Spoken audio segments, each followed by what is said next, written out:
नमस्कार दोस्तों, स्वागत आप सभी का। दोस्तों, एचएसएससी सीईटी भर्ती से संबंधित हाई कोर्ट का ये नियम किसी को भी पता नहीं। सरकार ये काम करे तो तुरंत हो सकता है केस सॉल्व। ये बात कर रहा हूँ मैं ग्रुप सी भर्ती, जिस पे रिजल्ट पे स्टे लगा हुआ है और अगले मेंस के एग्ज़ाम नहीं हो रहे हैं, तो इससे संबंधित है। तो जितने भी साथी इस वीडियो को देख रहे हैं तो चैनल को सब्सक्राइब ज़रूर करें और इस वीडियो को लाइक भी ज़रूर करें और इस वीडियो को लास्ट तक ज़रूर देखें। देख लेते हैं क्या नई अपडेट है। यहाँ पे देखो क्या है। अगर भर्ती के विज्ञापन नियम और शर्तें सही हो तो अदालत को संशोधन करने की कोई शक्ति नहीं है।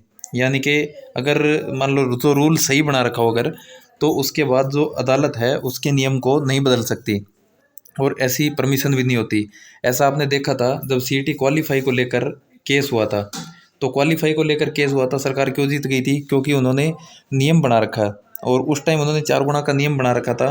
तो गवर्नमेंट, अगर हम बात करते हैं, वैसे वो सही नहीं था, लेकिन अगर कानूनी नज़र से देखें तो कुछ हद तक वो सही था कि क्योंकि आपने पेपर लिया उसके बाद 4 गुना बुला सकते हैं, आप 10 गुना बुला सकते हैं, 20 भी बुला सकते हैं, सारे भी बुला सकते हैं। तो ये परमिशन होती है, तो इसलिए उन्होंने ये रूल बना रखा था 4 गुना वाला। तो इसलिए सरकार कोर्ट ने इसको जो है कोई भी बदलाव करने के लिए नहीं कहा और केस को खारिज कर दिया था।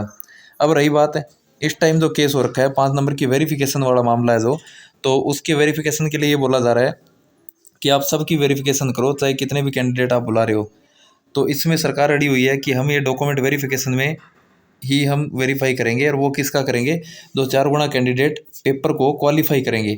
मान लो किसी कैटेगरी में 1000 पोस्ट है, तो सरकार का मानना है, एचएससी का मानना है कि हम 4000 बुलाएंगे और उस 4000 में से मान लो फॉर एग्जांपल 2500 ने क्वालिफाई किया, यानी कि सेकंड वाला मेंस एग्ज़ाम है वो भी 50-40 वाला क्राइटेरिया कवर करना है। अब मान लो यहाँ पे 2500 ने क्वालिफाई किया, तो ये चाहते हैं कि ये 2500 का ही हम डॉक्यूमेंट वेरिफिकेशन करें। लेकिन केस कर रखा है उसके अनुसार क्या करना चाहिए? मान लो 4000 को तो आप बुला ही रहे हो, किस में से बुला रहे हो? जो 3,29,000 3,59,000 के आसपास जो फॉर्म टोटल क्वालिफाई थे और जिन्होंने फॉर्म भरे थे 3,19,000 या 29,000 के लगभग, कहीं 36,000 भी दिखाया जा रहा है। तो जितने फॉर्म भरे गए थे तो उन सब का आप वेरीफाई करो, उसके बाद आप 4 गुना की लिस्ट बनाओ, ऐसा बताया जा रहा है। तो अगर सरकार चाहे तो या तो सबसे अच्छी चीज़ तो मैं यही कहूँगा कि 5 नंबर की जांच होनी चाहिए। बहुत सारे फेक लिए बैठे हैं, तो सरकार चाहे तो या तो इनकी जांच कर सकती है। अदरवाइज सरकार चाहे तो मेरा मानना ये है कि जैसे 4 गुना की बजाय 6 गुना या 8 गुना की लिस्ट जारी करके और उनकी भी जांच करवा सकती है, क्योंकि सरकार ने नियम बना रखा है कि हम इस तरीके से प्रोसेस करेंगे।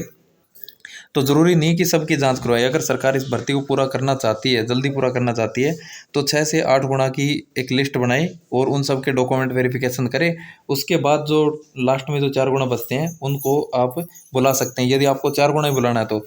अदरवाइज़ अगर सरकार क्वालिफाई भी करना चाहे, सबको बुलाना चाहती है, तो ग्रुप 56 और 57 को छोड़कर शायद ही कोई ऐसे ग्रुप होंगे जिसमें संख्या है वो 20-25 हज़ार से ज़्यादा हो।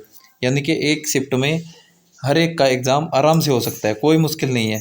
और सबसे बड़ी बात क्या है, एचएसएससी ने प्रेफरेंस भरवाई है, तो उसमें टोटल ये बताया जा रहा है कि 1,70,000 कैंडिडेट ने प्रेफरेंस भरी है और उसमें भी ये लिखा हुआ था साहब कि जिसने प्रेफरेंस नहीं भरी उसको एग्ज़ाम में नहीं बिठाया जाएगा।